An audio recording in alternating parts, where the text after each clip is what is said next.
آپ تو میرے شہزادے ہیں، اگر میں نے ان کو کچھ سکھا دیا تو ان پہ کوئی احسان نہیں کیا، انہی کی گھر کی چیز ان کو لوٹا دیا۔ کیا عشق تھا رضا کا، کیا عشق تھا احمد رضا کا، کیا شان تھی میرے رضا کی۔ جب مرید ہوئے خاتم الاکابر شاہ رسول مارے ربی رحمت اللہ علیہ سے، تو کچھ تبرکات آپ کو دی اور کچھ کہا اسے لے جاؤ۔ کہاں جاؤ گے؟ کہا حضور دہلی جاؤں گا۔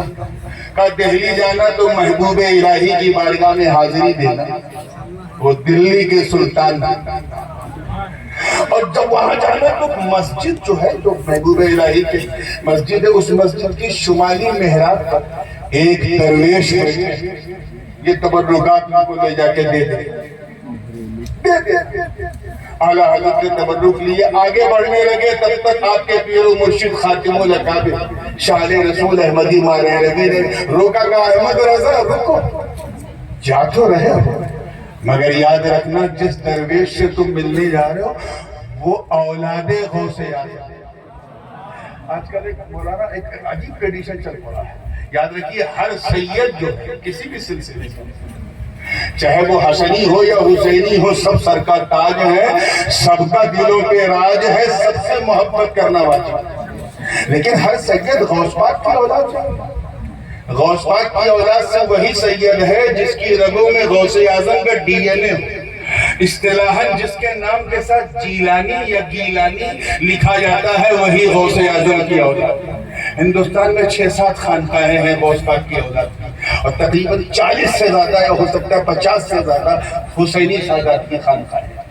لیکن ایک ٹرینڈ چل پڑا ہے، میں اپنے نقبائے اجلاس کو بھی کہوں گا، ہر سید کے لیے یہ نعرہ مت لگایا کرو، کہیں کہیں ہم سے لاشعوری میں گناہ بھی ہو جاتا ہے، کیونکہ حضور کی حدیث من ادعا الی غیر ابیہ فعلیہ لعنۃ اللہ والملائکۃ والناس اجمعین، جس نے اپنے نسب کو بدلا یعنی اپنے باپ کے سوا دوسرے کو اپنا باپ کہا، اس پر اللہ کی، سارے فرشتوں کی، سارے انسانوں کی قیامت تک لعنت۔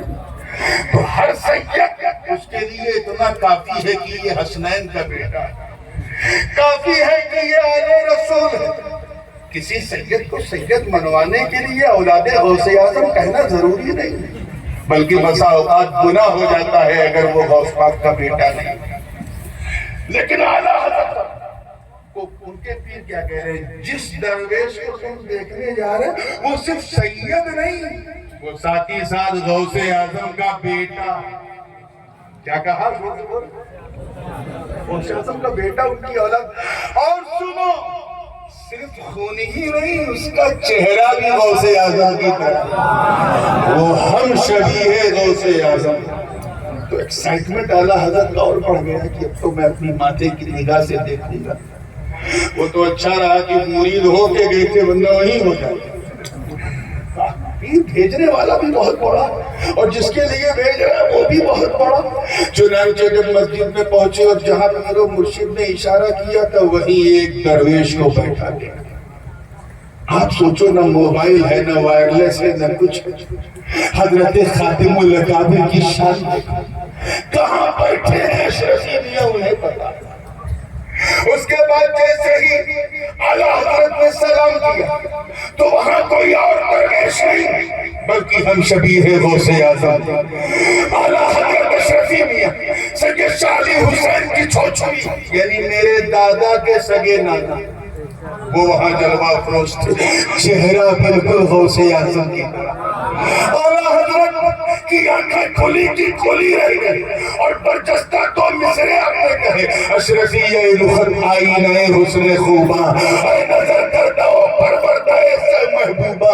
اسی کلام کی تزوین محدث اعظم نے کی کہ تیری مہما کا بکھانت ہے رضا شیخ جہاں، تورا مکھ دیکھ کر یس بولے رضا شیخ جہاں، اشرفی رخت آئینہ حسن خوباں، اے نظر کردہ و پروردہ سے محبوبہ۔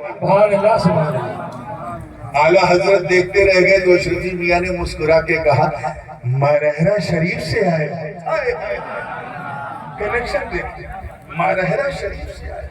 کہا حضور مارہرہ شریف سے آیا، نگاہوں سے نگاہیں مل گئی، اعلیٰ حضرت پٹھان کبھی اپنی پگڑی کسی کے قدموں میں نہیں رکھتا، مگر عشق جب اپنی انتہا پہ ہو تو سیدوں کے قدموں میں اپنی پگڑی رکھنا اپنی سرفرازی سمجھتا ہے۔ اعلیٰ حضرت نے اپنی اس پٹھانی پگڑی کی پرواہ نہ کی، نہ اس کی غیرت کی، بلکہ اشرفی میاں کے قدموں میں رکھتے یہ اعلان کر دیا کہ کیا بات رضا اس چمنستان کرم تھی، زہرا ہے کلی جس میں حسین سبحان اللہ، نعرہ تکبیر، نعرہ رسالت، سبحان اللہ سبحان اللہ۔ یہ اسے کہتے ہیں مبتت، خانزادہ سیدوں کا اعلیٰ حضرت بن گیا۔ یہ کہاں سے ملا؟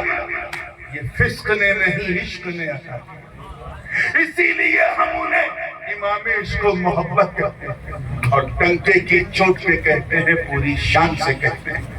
کہنے سننے کو تو بہت کچھ تھا، لیکن اب سمے مجھے اجازت بالکل نہیں دے رہا ہے، 12:30 کی طرف سوئی پہنچ گئی ہے، اور مجھ سے تو کسی نے کہا تھا حضرت 40-45 منٹ کا بھی میں نے آپ کا موڈ دیکھ کے اپنے موڈ کو بنایا، اور اس لیے بنایا ہے تاکہ آپ کو نماز پڑھنا بھی آ جائے، نماز بچانا بھی آ جائے، اور اس لیے کیا تاکہ اچھی عمل بھی کر سکو، سچے مسلمان بھی بن سکو، اور سچے متبع احمد رضا خان بھی بن سکو۔ اللہ تعالیٰ ہم سب کو فکر امام احمد رضا سے ہمارے دل و دماغ کو منور و معطر و معمر کیے رہے، اور ہماری صفوں میں مولا اتحاد رکھے۔ وآخر دعوانا وآخر دعوانا ان الحمدللہ رب العالمین۔ السلام علیکم۔